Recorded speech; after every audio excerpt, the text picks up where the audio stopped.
To view blocked messages on iPhone, first understand that iPhone does not store or show messages from blocked numbers because Apple's system automatically prevents those messages from being delivered to your inbox, meaning they are not saved anywhere on the device and cannot be viewed later, which is why you cannot open a hidden folder or list to read them.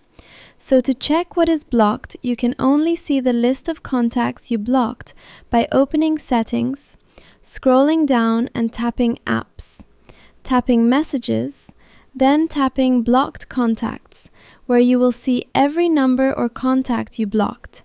And if you want to receive messages from one of them again, simply tap Edit and remove the number from the blocked list. After unblocking the contact, they can send you new messages normally.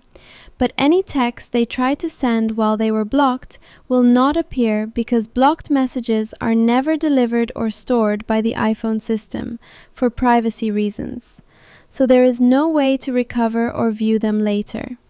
And that is how to check blocked contacts and understand blocked messages on iPhone.